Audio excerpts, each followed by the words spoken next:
Maths chapter 2 बहुपद polynomial polynomial. चलो headline डालो इसको जल्दी। सबसे पहला पॉइंट पढ़ेंगे, सुन लो, बाद में लिखना है, पहले ध्यान दो, यहां सुनो। मैथ्स चैप्टर 2 पॉलिनोमियल में सबसे इंपॉर्टेंट नोट्स जिसके बारे में जानकारी हम लोग को होना चाहिए, तो उसमें सबसे पहले आता है चर। चर क्या होता है? चर को बोलते हैं वेरिएबल। सुनो और सीखो। वेरिएबल क्या होता है? The value of not fixed, यानी जिसका मान कोई फिक्स नहीं हो। हाँ, जिसका मान अनफिक्स नहीं हो, वो क्या हो? अलग अलग मान हो। सिंपली हम लोग समझने के लिए कहते हैं X Y Z A B C dot dot dot, जिसका मान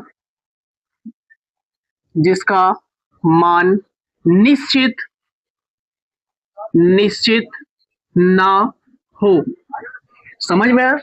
सुनो, जैसे एक्स वाई जेड लिखे हैं या ए बी से लिखे हैं या फिर अल्फा बीटा गामा, कुछ भी डाल सकते हैं हम, अल्फा बीटा गामा। तो इनका वैल्यू क्या हो सकता है? एक्स का वैल्यू 1 भी मान सकते हैं, 2 भी मान सकते हैं, 3 भी मान सकते हैं।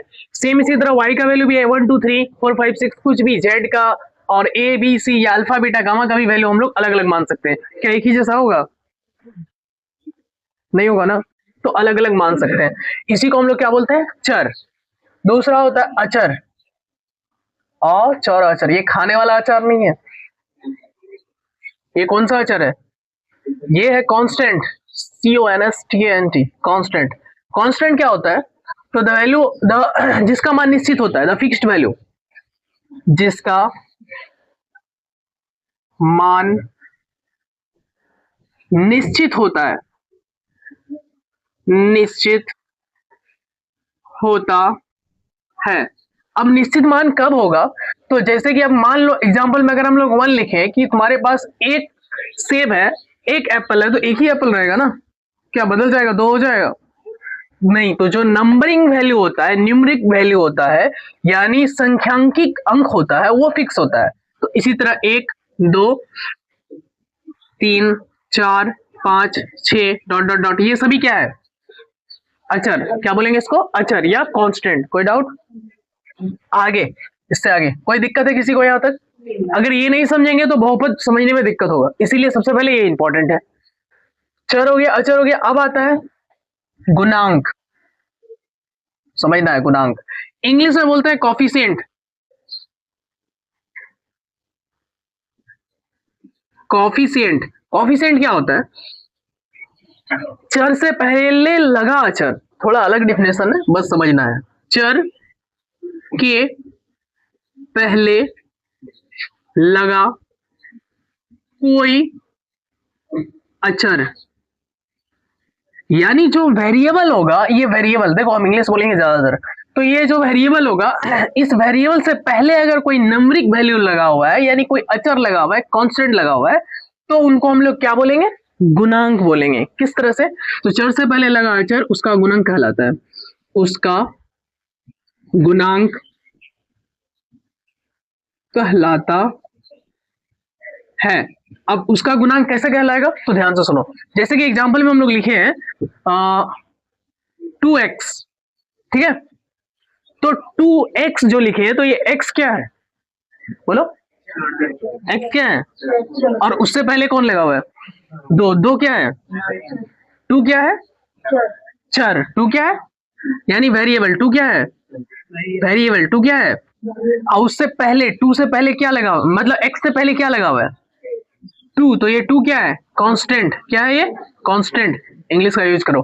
तो ये वेरिएबल और उससे पहले क्या है? ये कांस्टेंट। तो अब इसको पढ़ेंगे क्या? तो ये जो x के पहले अचर है, तो ये हो जाएगा x का गुणांक। क्या होगा? x का गुणांक। अब x का गुणांक कौन हुआ? 2। सेम इसी तरह का लिख दिया -x²। अब बताओ, अब यहाँ पे x² है ना, तो x² के पहले क्या लगा हुआ है? इसमें वेरिएबल कौन है? वेरिएबल क्या है इसमें? x ही है। वेरिएबल क्या है? x। दिखाई दे रहा है ना? इसमें वेरिएबल क्या है? x। और उससे पहले क्या लगा हुआ है? तो -1 जो लगा हुआ है, तो ये -1 क्या है? अब बोलोगे कि 1 कहाँ दिख रहा है सर? तो देखो, इसके पहले कुछ नहीं होता है, जिसका दुनिया में कोई नहीं होता उसका कौन होता है? एक होता है ना। तो इससे पहले कोई नहीं है तो क्या है? एक है। तो एक है तो इसका वैल्यू क्या हो गया? -1। -1 क्या है? कांस्टेंट, यानी अचर। और उसके बाद ये x क्या लिखा हुआ है? स्क्वायर। तो एक्स स्क्वायर मतलब x, यानी x क्या है? चर है, यानी वेरिएबल।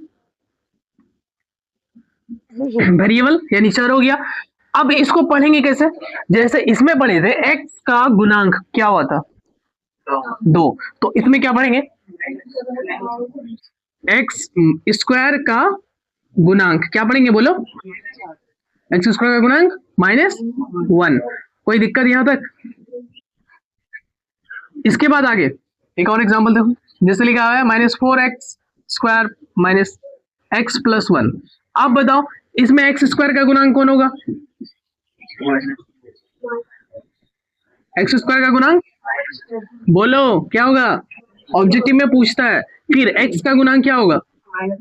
एक्स का गुणांक -1। कोई डाउट यहां तक?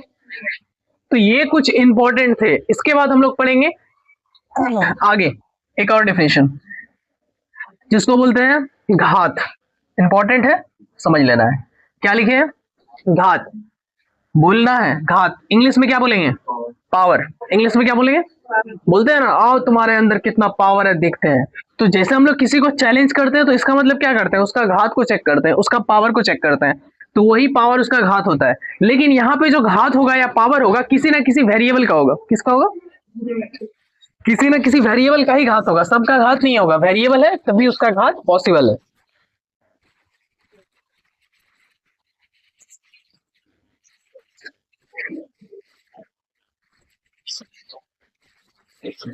चलो उतारो।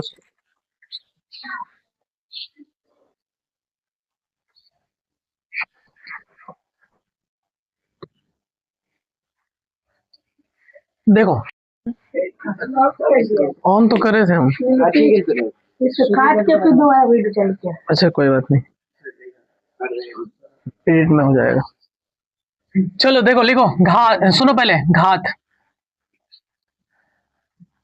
अच्छे से समझना, बाद में उतार लेना। घात यानी क्या बोलेंगे इसको? पावर। ये होता है क्या चीज है? तो the highest value of variable is called power. इसको लिखेंगे चर के महत्तम मान। महत्तम मान को उसका घात कहते हैं। अब चर का महत्तम मान क्या होता है? ऑन है ना? चर का महत्तम मान क्या होता है? तो जैसे कि हम लोग चर लिखते हैं, अब चर क्या होता है? वेरिएबल क्या है? पढ़ लिए हैं वो सब चीज की। चर और एक्स जो वेरिएबल होता है वो X Y Z A B C alpha beta gamma इस तरह से होता है। डाउट है किसी को? तो अब यहाँ पे समझना है कि जो चर है, अब यहाँ चर का जो हाईएस्ट वैल्यू है, ये एक्स का हाईएस्ट वैल्यू क्या है? तो इनका इधर वाला जो होता है, इनको हम लोग घात यानी पावर बोलते हैं। और यही इसका हाईएस्ट वैल्यू को रिप्रेजेंट करता है कि एक्स कैट हो यहाँ एक। अगर मान लो यहाँ पे एक्स स्क्वायर लिखे हैं, तो एक्स कैट हो गया 2। जिसके ऊपर कोई नहीं होता उसका कौन होता है? होता है कि नहीं होता? जिसका आगे कोई नहीं होता है उसका कौन होता है? जिसका पीछे कोई नहीं होता है कौन होता है? बिल्कुल, आगे पीछे कौन होता है? और एक कौन है? सिंगल। सिंगल कौन होता है? गॉड। तो इसी तरह से एक्स का पावर कौन है? एक्स स्क्वायर का पावर 2। तो इसका मतलब एक्स कितना गुना है? 2 गुना, यानी एक्स गुना एक्स है, इसीलिए ना पावर इसका 2 आया। सेम इसी तरह एक्स का पावर क्या लिखे हम? 3। तो इसका मतलब एक्स कितना गुना है? तो एक्स 3 गुना है, ऐसे बोलते हैं। एक्स कितना गुना है? एक्स 3 गुना है। कोई डाउट?